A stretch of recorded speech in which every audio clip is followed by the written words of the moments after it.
ஹல்லேலூயா. கர்த்தருடைய பரிசுத்த நாமத்திற்கு மகிமை உண்டாவதாக. பரலோக பொக்கிஷம் இந்த நாளிலும் கூட தியானிக்கக்கூடிய வேத வசனமானது மார்க்கு புஸ்தகத்தினுடைய 16ஆம் அதிகாரத்திலே 18வது வசனம்.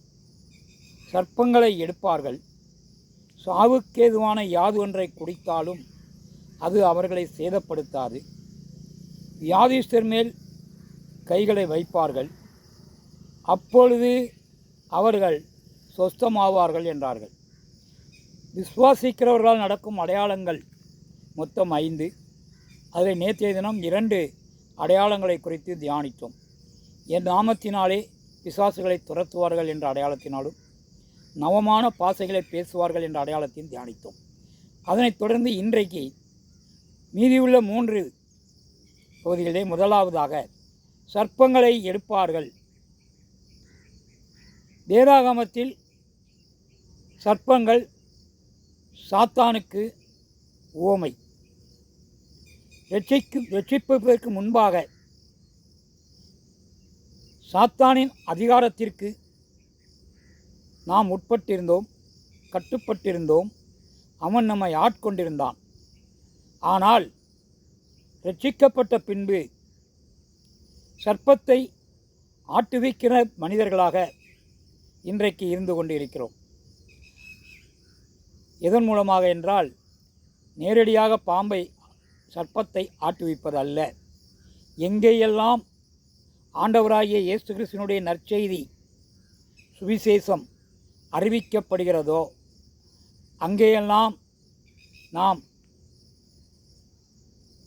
சாத்தானின் வீட்டை கொள்ளையடிக்கிறோம். அதாவது சாத்தானுக்கு உட்பட்டிருக்கின்ற மனிதர்களை நாம் தேவனுக்குள்ளே ரட்சிக்கப்படுவதற்கு ஏதுவாக அந்த மனிதர்களை தேவனுக்குள் கொண்டு வருவது தான் சாத்தானின் வீட்டை கொள்ளையடிக்கிறோம். ஆகவே சர்ப்பங்களை எடுப்பார்கள் என்றால் உண்மையான சர்ப்பத்தை எடுப்பது அல்ல, நாம் சுவிசேஷத்தை அறிவிப்பதற்கு அதன் மூலமாக ஜனங்கள் மனம் திரும்புவது தான் நாம் சாத்தானை மடங்கடித்தல், அதை சர்ப்பங்கள் எடுப்பார்கள் என்று சொல்லப்பட்டிருக்கின்றது. 4வது அடையாளமாக சாவுக்கேதுவான யாதொன்றை குடித்தாலும் அது அவர்களை சேதப்படுத்தாது. இதுவும் ஒரு உவமையாகவே சொல்லப்பட்டிருக்கின்ற காரியம். நாம் ரட்சிக்கப்பட்ட பின்பு கிறிஸ்து இயேசுவின் சுவிசேஷமாகிய சுத்தமான நீராகிய சத்திய வசனத்தை ஜீவ தண்ணீரைப் போல பருகிக் கொண்டிருக்கின்றோம். இதனால் நாம் புதுப்பிக்கப்பட்டிருக்கிறோம். அப்படி புதுப்பிக்கப்பட்டிருக்கிற போது இந்த நாளிலே கள்ள உபதேசங்கள், மாறுபாடான உபதேசங்கள்,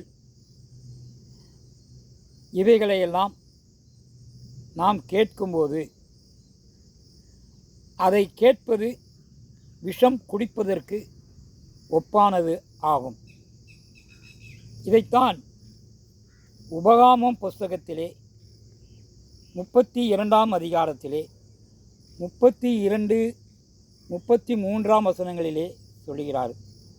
அவர்களுடைய திராட்சை செடி சோதோமிலும் குமேரா நிலங்களிலும் பயிரான திராட்சை செடியிலும் தாழ்ந்த ஜாதியாயிருக்கிறது. அவைகளின் பழங்கள் பித்தும் அவைகளின் குலைகள் கசப்புமாயிருக்கிறது. அவர்களுடைய திராட்சை ரசம் வலு சர்ப்பங்களின் விஷமும் வீரியன் பாம்பாகிய கொடிய விஷமுமானது. ஆகவே அந்த விஷம் போன்ற அந்த மாறுபாடான போதகங்களை நாம் கேட்டாலும், நாம் உண்மையிலேயே தேவனுடைய இரட்சிப்பை பெற்றிருப்பதனால் நாம் அது உண்மையற்ற உபதேசம், அது ஒரு கள்ள உபதேசம், அது ஒரு மாறுபாடான உபதேசம் என்பதை நாம் தெரிந்து கொள்கிறோம். ஆகவே அதை கேட்டாலும் நாம் கெட்டுப்போவதில்லை என்பதை தான், அதை கேட்டு நாம் மனம் மாறுவதில்லை என்பது தான், உறுதியாக மனம் திரும்பியவர்களாக தேவனிடத்தில் இருப்பதை தான் சாவுக்கு ஏதுவான விஷத்தை நாம் குடித்தாலும் அது நம்மை சேதப்படுத்தாது.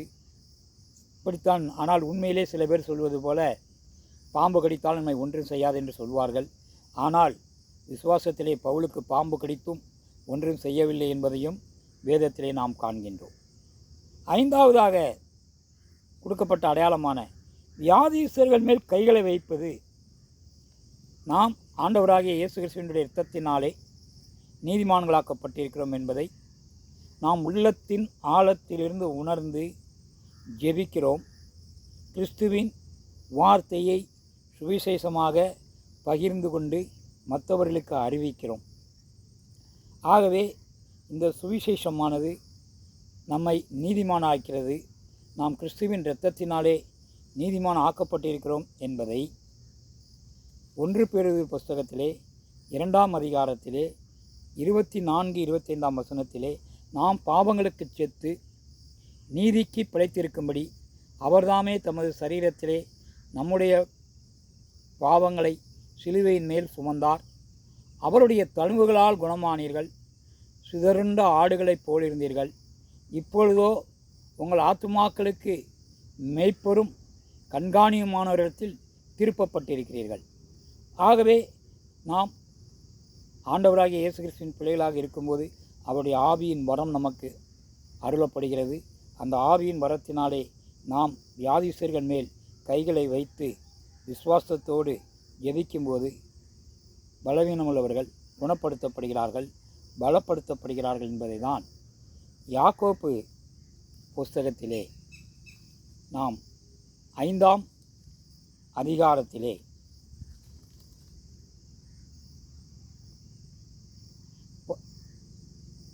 14-15 வசனங்களை வாசிப்போமானால், உங்களில் ஒருவன் வியாதிப்பட்டால் அவன் சபையின் மூப்பர்களை வரவழைப்பானாக. அவர்கள் கர்த்தருடைய நாமத்தினாலே அவனுக்கு எண்ணெய் பூசி அவனுக்காக ஜெபம் பண்ண கடவர்கள். அப்பொழுது விசுவாசமுள்ள ஜெபம் பிணியாளியை ரட்சிக்கும். கர்த்தர் அவனை எழுப்புவார். அவன் பாவம் செய்தவனானால் அது அவனுக்கு மன்னிக்கப்படும். அல்லேலூயா. இப்படியாக இன்றைக்கு கர்த்தரால் அழைக்கப்பட்டவர்கள், அனுப்பப்பட்டவர்கள் 5 அடையாளங்களை பெற்றவர்களாக இருக்கிறார்கள். அந்த 5 அடையாளங்களை நாம் இந்த 2 வசனங்களிலும் தியானித்திருக்கிறோம். தேவன் தாமே நம்மை ஆசீர்வதிப்பாராக. கர்த்தருடைய பரிசுத்த நாமத்திற்கு மகிமை உண்டாவதாக. எங்கள் அன்பின் பரலோக பிதாவே, நல்ல ஆண்டவரே, கிருபையும் மகா இரக்கமும் உருக்கமும் உடையவரே, நேற்றும் இன்றும் என்றும் மாறாயிருக்கின்றே உம்முடைய தயவுள்ள கரம் கூடவே இருக்கட்டும். தொடர்ந்து நீரை ஆசீர்வதியும் ஆண்டவரே, நீரை பலப்படுத்தும். கர்த்தர் தாமே நீர் பெரிய காரியங்களை செய்யும். கர்த்தர் தாமே நீர் ஆசீர்வதியும் பலப்படுத்தும். உம்முடைய வருகை மட்டும் இந்த அடையாளங்களை எங்களை தந்திருக்கின்ற தேவன் இதை பயன்படுத்தும்படியாக, நீர் எங்களை வல்லமையாக எடுத்து பயன்படுத்தும்படியாக உம்முடைய கரத்தை தாழ்த்தி ஒப்பு கொடுத்து ஜெபிக்கிறோம். துதிகன மகிமையா உமக்கே செலுத்துகிறோம் நல்ல பிதாவே. ஆமென். அல்லேலூயா. ஸ்தோத்திரம்.